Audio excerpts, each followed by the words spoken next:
You know what today is. It is Feature Friday, and we're discussing the queen of the quadruple doubles, Shakyla Hill out of Grambling. There were some major upsets in the SWAC and MEAC tournaments, and we're going to discuss Virginia Union. Were they snubbed out the D2 tournament? Oh, yeah. It's Locked On HBCU. Play my music. You are Locked On HBCU, your daily podcast covering HBCU sports. Part of the Locked On Podcast Network, your team every day.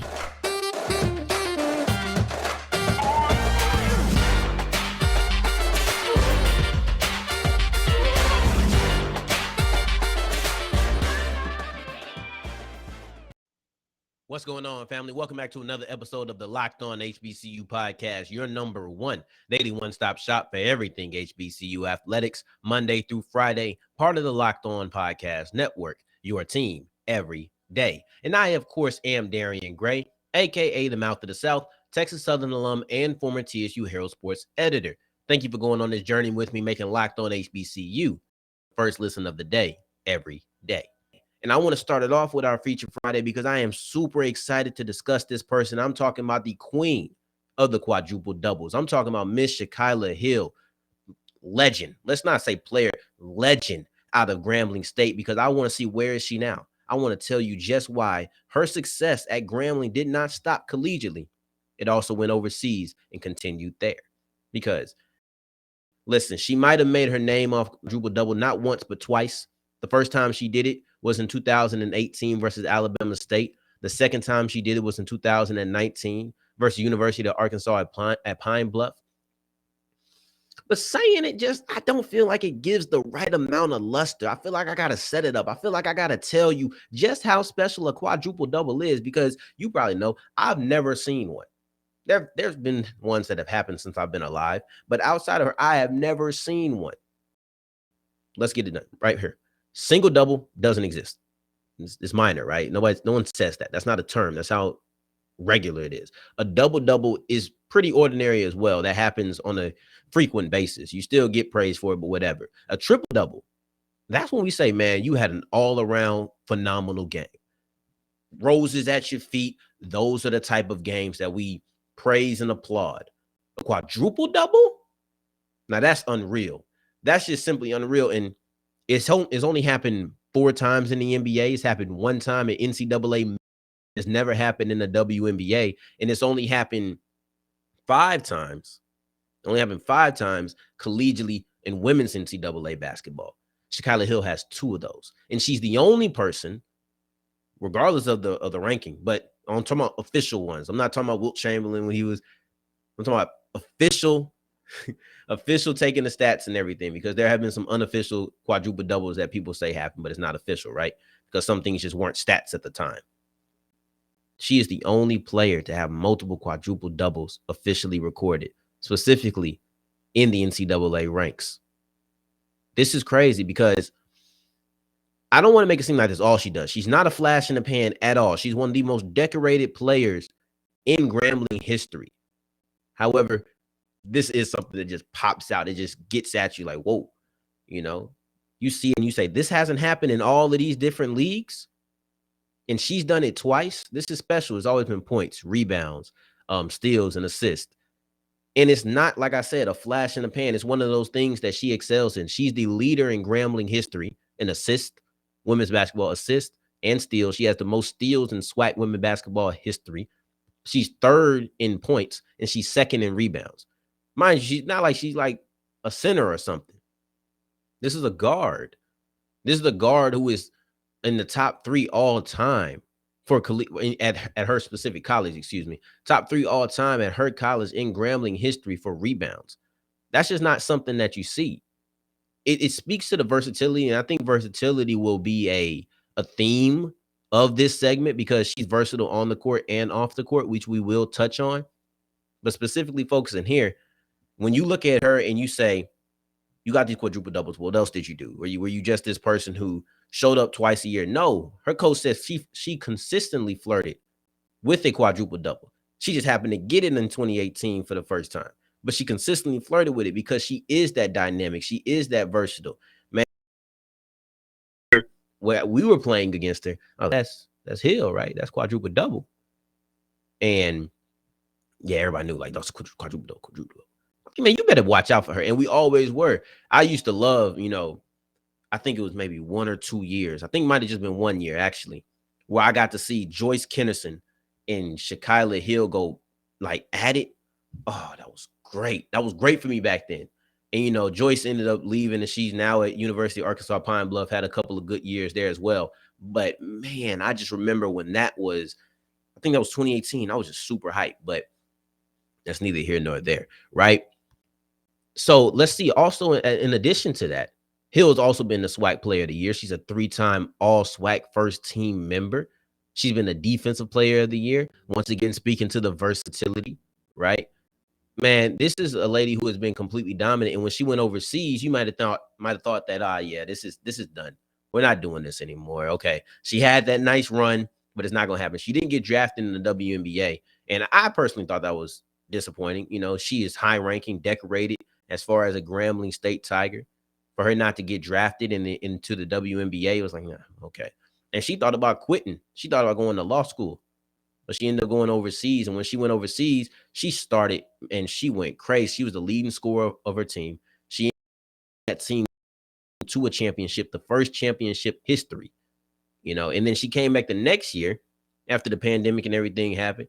And for another club, led them to a championship. So winning and success just follows her everywhere it goes. And like I said, I thought it was disappointing that she didn't get drafted into the WNBA. However, this is one of those tier 1 clubs, and it was a situation where this is one of the best transition isn't the word. This provides one of the best transitions or easiest pathways towards the WNBA because they respect this level of competition. Not because the competition is easy, but because this competition level is respected. So her coming out and she's 2 years in a row, this speaks volumes to, hey, she did this at Grambling. She can do this in the WNBA as well. And I think that tied to Grambling is so special to her. And that's one of my favorite things about her is that she once said doing this and creating this history at Grambling is more important than creating the history in general. And I was like, man, that speaks volumes because it tells you just how much she loves her school, how much she has, or how much pride she has in the HBCU brand. Talking about, man, look, I did this at an HBCU. When she signed her contract, she didn't just go sign in her hometown. She came back to Grambling, signed in front of all of those ladies to show you could do it here too. And she was all about trying to break it down, and she's created a brand, right? She has her quadruple doubles, and she created it into a brand, and she spoke on things like the stigma against HBCU athletes. She spoke on racism, on sexism, and all types of social issues. So these are things that she's doing, and it's just how much I appreciate everything that she stands for, everything that she's willing to make have a voice for. And she's not shy. She said things. She's like, man, look, I didn't know how to pronounce anything or say anything when I went overseas. All I learned was ball. That's the only thing I learned how to say. And it's those moments, and I think those pure and absolutely genuine moments that we sit there and we're going to welcome. And I think that she has more than proved herself capable, more than proved herself deserving of a spot over there in the WNBA. But if she don't have it, forget it. She balling overseas. She is balling overseas, and that multifaceted nature that you see on the court, getting steals, getting rebounds, getting points, assists. She also has that here, creating a scholarship fund at Grambling because she felt it was so important to have kids not have to play sports, even though she played them, not have to play sports to be able to push their way through college for free. It's those things that's giving back, just the kind-heartedness and everything about her. I think that's what we really should appreciate. We will always know Shakyla Hill as the queen of the quadruple doubles. Speaking of her alma mater, Grambling, they pulled off a major upset in the first round of the SWAC tournament, knocking off Alabama A&M with some selective defense and defense that really mattered in spurts.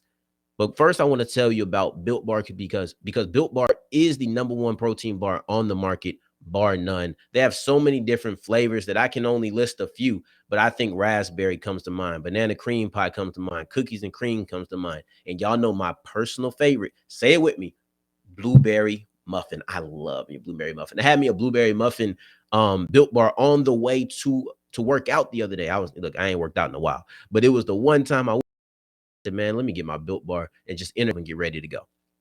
I'll give you a quick Built Bar story. And it's not about the 17 grams of protein, 4 grams of sugar, or 4 net carbs that everything comes with. I was talking to a friend of mine. We were sitting in the car.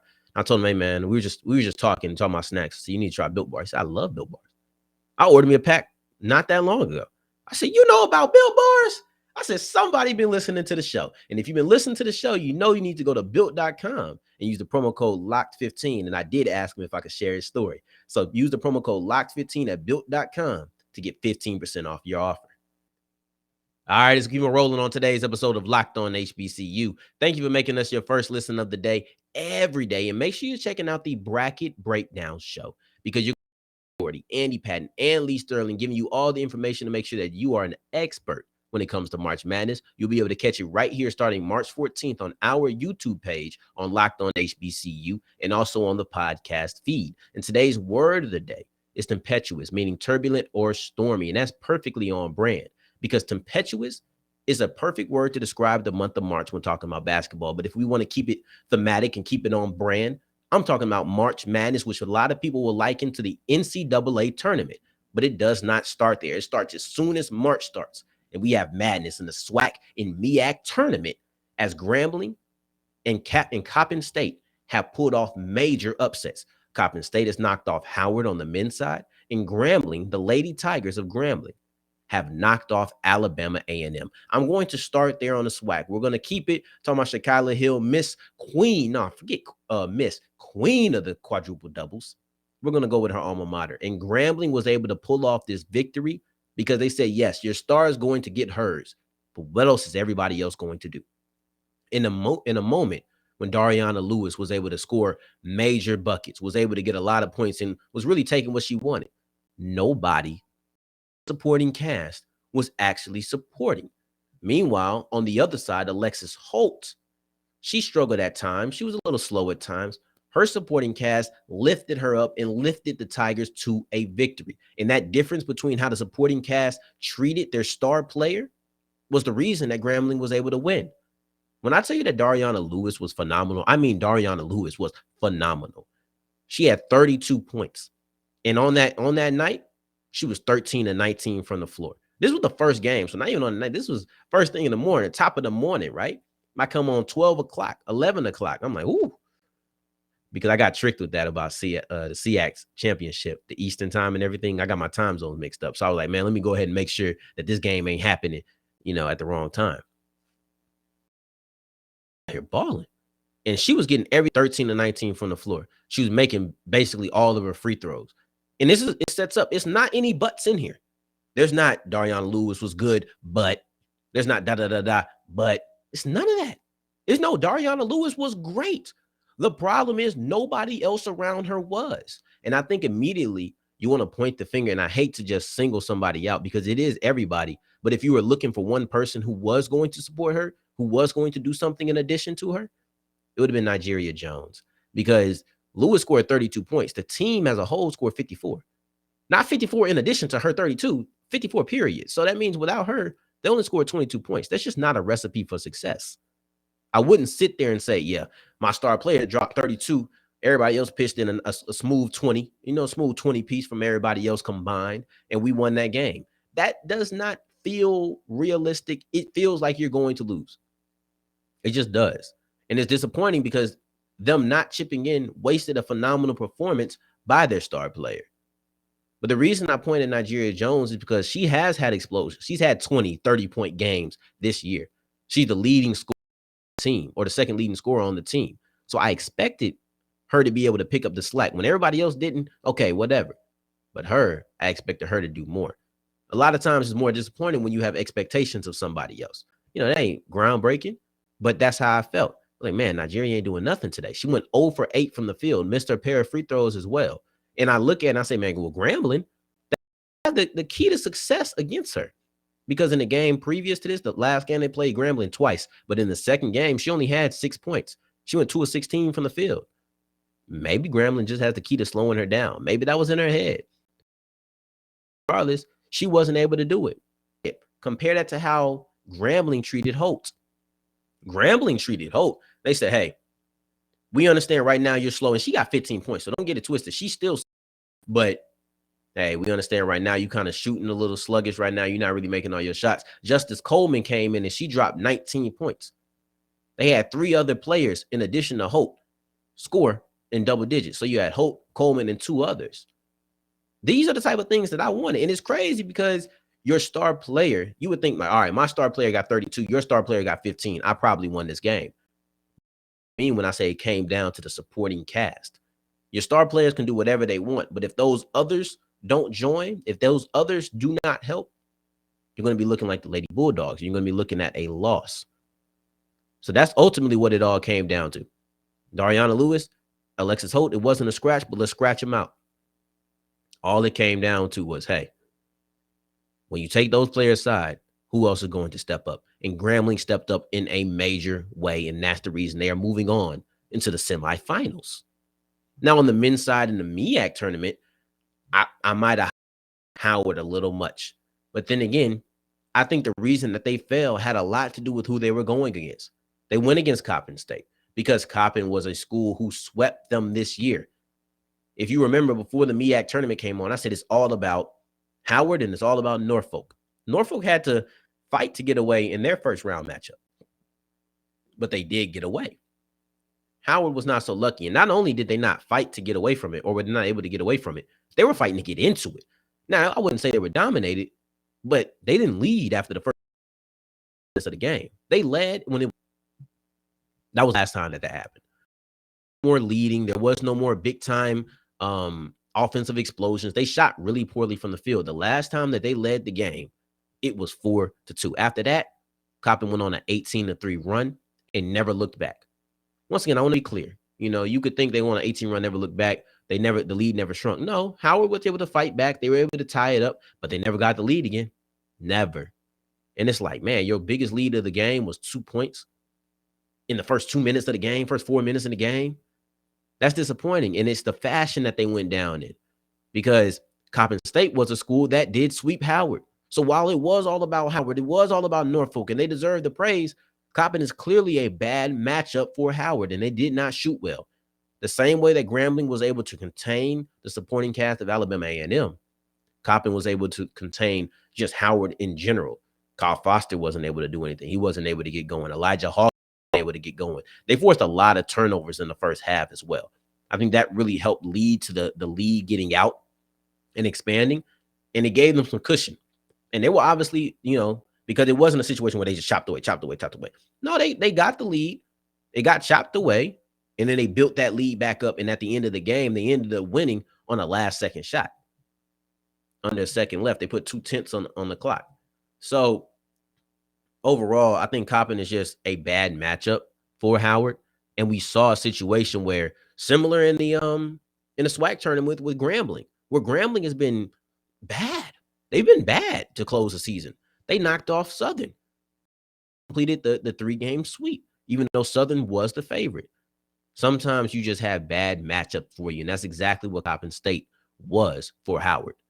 So now it's all on Norfolk. We'll see what that's going to be. But this is a time to sit there and praise Coppin, because you just knocked off the number 2 seed. Ironically, both of these teams were the number 7 seed, knocking off the number 2 seed. One in the SWAC on the women's side, one in the MEAC on the men's side. But either way, they put off some major upsets.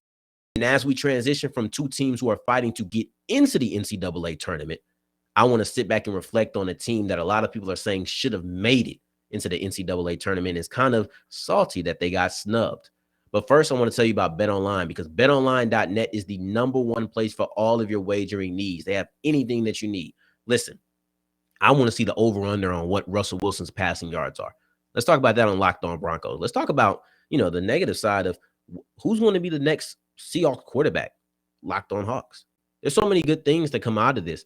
And it's not just football. You know, I love football, so I love when there's betting odds and things like that on this. But then you also have the MVP odds for the NBA. Ja Morant's gaining a lot of steam. You know, Embiid, they just got embarrassed against Brooklyn. We'll see how that affects his odds in Vegas. But then also you have the AP Top 10 getting into the March Madness season. How are they going to fare once the tournament starts? There are so many things to bet on betonline.net. That's why I consider them the best in the business. BetOnline is the fastest and easiest way to wager on all of your favorite sports. BetOnline, where the game starts. All right, so we're wrapping up today's episode of Locked On HBCU. Virginia Union is a school that a lot of people feel snubbed for the D2 men's NCAA. I want to take a look at their qualifications, why they should have made it, and then also the direct competition that a lot of people have placed in front of them, and that is West Virginia State University. People are saying, how did West Virginia State make it and Virginia Union not? I want to get into their case for it. This is not my opinion. This is simply the Virginia Union case, and the one that fans will be making to say, hey, you know, we are pretty good. We should have made that tournament, and we definitely should have made it over that team that shares a state with us. But first, let's get into their qualifications individually, because individually they are a really good team. They have fought some real good competition. They've had a really strong out-of-conference schedule, and it's something that the coach felt like, hey, I built up this out-of-conference schedule. I feel like we fared well in it. I don't know. It's very limited words. That's the thing. Once you get snubbed, it's very limited words that you're going to say, because a lot of coaches aren't just going to come out and have the press conference where they blast the NCAA committee for not picking them. It's just not typically what you're going to see. But you know that it's a situation where you're like, I don't know what to say. It is what it is. You have to take the it is what it is approach a lot of times, even when you don't want to.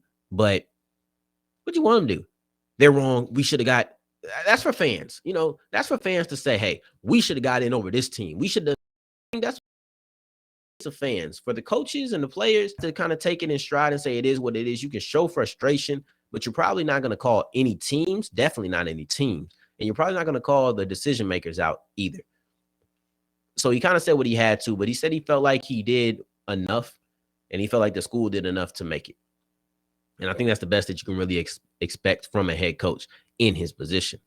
But what was it that he did? Tough out-of-conference schedule, handled themselves well, had 20 wins on the season. That was well. And then you look at in the conference, they won their division. They won their division within the conference, and then they also made it to the finals. So they were right there. They're a game away from having an automatic bid. Let's put that in our back pocket, because it's important to remember they were a game away from having an automatic bid by being in the CIAA finals.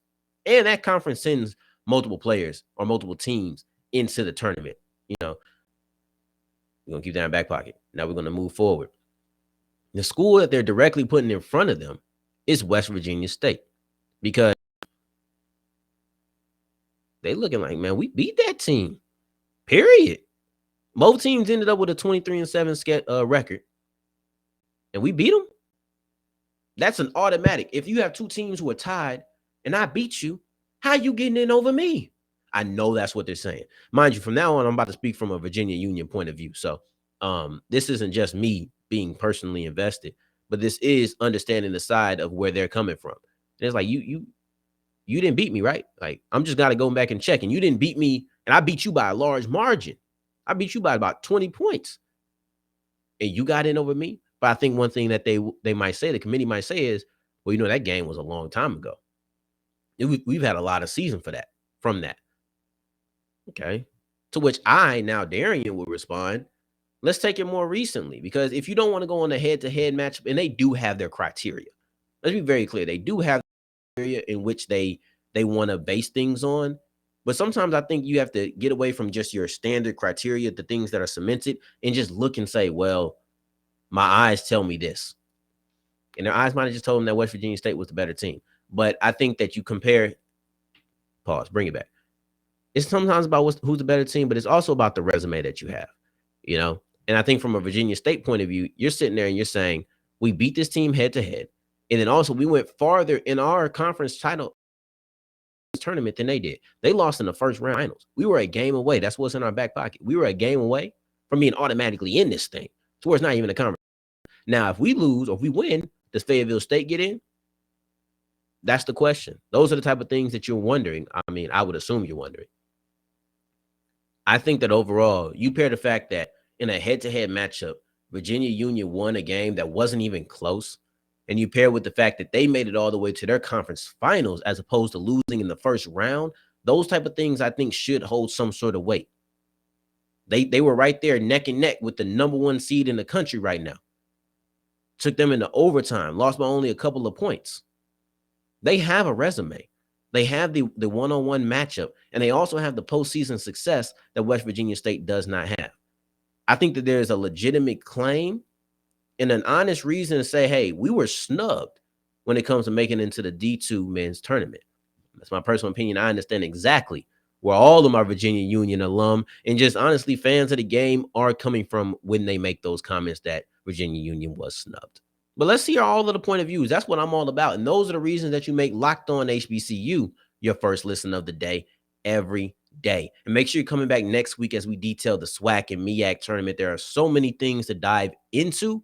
I can't wait for this tournament to be over, not because I'm hating the game, but because I can't wait to talk about it to you on Monday. And for your second listen of the day, make sure you're checking out Locked On NFL Draft with Eric Crocker, former NFL and AFL cornerback, and then also Ryan Tracy, giving you all the information you need for the big event in April. It's a 3-day event. You might need 3 months of planning. Go ahead and check out Locked On NFL Draft. And in the meantime, in between time, you can find me on Twitter at South Exclusives. Look at the graphic right there below. I actually did that pretty good this time.